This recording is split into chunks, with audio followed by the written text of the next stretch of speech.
Hi! Masking is a great way to create shapes, to create layers with your stamps by excluding portions of your area from being stamped on. For example, in this particular tag, you'll see that the word happy is repeated, but it's inside this tree shape. We have the holidays below. So let me show you how we create this. First of all, you have to create your mask. To do that, I'm going to just use a simple ruler and pencil and draw my tree shape. If you had a punch, you could use a punch. You can basically use whatever you want to create this mask. So here's my tree shape, as exciting as it is. And then I would just take my scissors and cut through that to create this particular mask. I want to leave the outside in there. So this is what it looks like when it's complete. It's all set to go on my paper.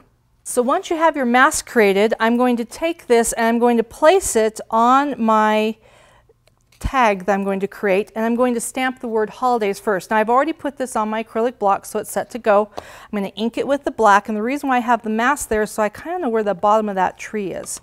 So I'm inking up the word holidays, and I'm coming right below there, and I'm going to stamp that word, and that way it's at the bottom of my tree. Now I'm going to take the word happy.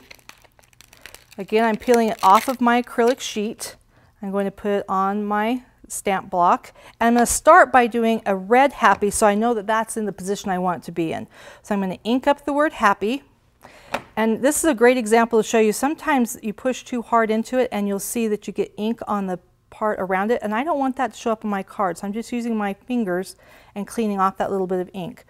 I'm going to stamp the word happy here, and I'm done with that. Now I'm just going to stamp off this red ink so I can ink it up. You can use a wet wipe, whatever you want to clean this off before you start with your next color. So now I'm going to take my green ink and I'm going to ink it, and I'm just going to start at the top, or actually I'm going to start in the middle, and I'm going to stamp.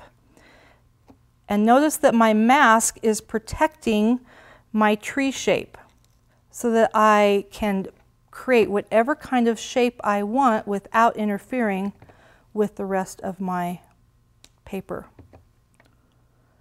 So I'm just going to keep repeating that until I get the desired shape.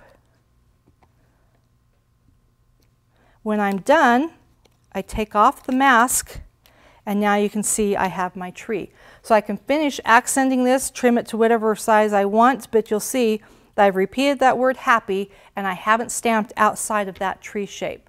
So try some masking to create different shapes on your projects using either text or images. But most of all, have fun creating.